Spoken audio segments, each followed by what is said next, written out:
Ubwahati ishomereryi n'abana bari kwiyungura mu rubina bito kushoma kwabo kwemerezibwe heshara ahabo butagira bashomesa hamwe n'ebyombeko birukumara bamwe aha byombeko by'abana bari kushomeramo harimo icyombeko ecyambekirwa abazire umuriro 1993 ishomero riri kutandika kandi ubwahati kiri mu mberambe munonga kine maderesa hamwe na siminta hansi kandi enjura kweru kugwa okushoma kw'abana kuhendereraho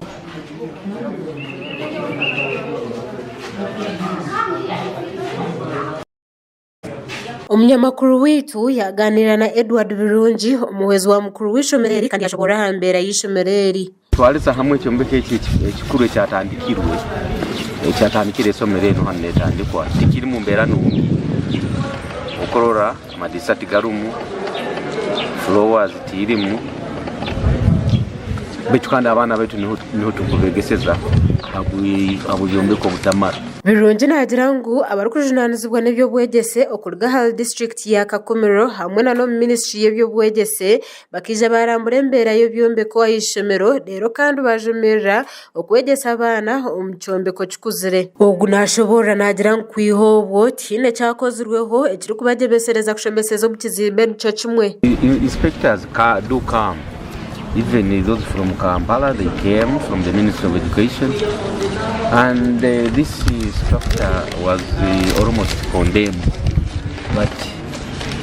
due to the lack, we are still using it for our lessons because now we can't put runners on trees. And when it is a rainy season, it becomes very difficult. Abeje nibagira ngo bateganisibwa munongo mu kushoma na munongo enjura kweru kugwa ahabwe byombeko bikuru ebitine maderesa hamwe na siminti kandi n'amabati gari kutura nibagira ngo bateka mu amani minjo mu kushoma konke mbere y'ibari kushomera mutunungi bo kurure byombeko bino tibiri kurungi mu mbera zaitu kale tiri tutwaza kurungi actually bogenda kurura like enjura bwebegwire usanga nti twena tukufurafuruka okushiftinga kuruga mu kikaro cyawe kugenda mu kindi. When you are seeing this block from the other side up to this side, it is really bad. Even the roofing, it is fairly down. So we need the government, the support from the government to at least renew this rock from the other side up to this side. Even you can see the windows, how they are looking like they are wooden. Tom Chamanywa obwa hato mushomesa wa primary kandi umuzire n'umwe abana munana abatandikisi shomereri umwaka gwa 1993 ubwo nagira ngo bwirobo bakaba bamazero kushoma aharengo rwa primary bitu bati shomero ya senior heriyo kushomeramu Albert Senior Secondary School lisomero kandi tukwenyumiriza muno kandi mbyafayo byaliyo lisoboyire kuba niturukiya abantu nyamwingi muno kandi mulabo tunamba minister tuinamu ba DO tuinamu ba commissioners ku Ministry of Education and Sports na abantu abaingi muno abomugaso ndomo abegi munana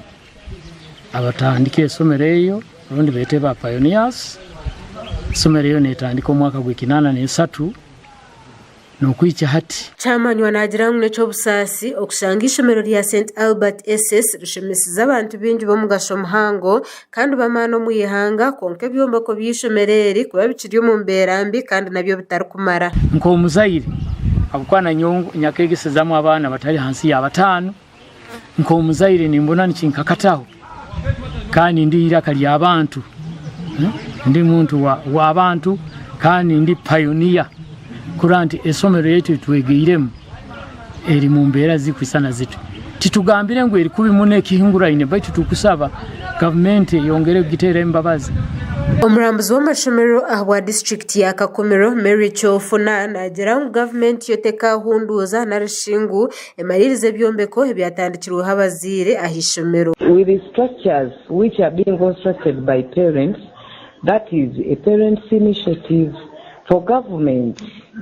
cannot complete structures which were started by parents. Reason being, the money used by parents and their BOQs, it is not in line with the government guidelines. Gasha kwa Onesmus Turiahabwe ahabwa Tayari West.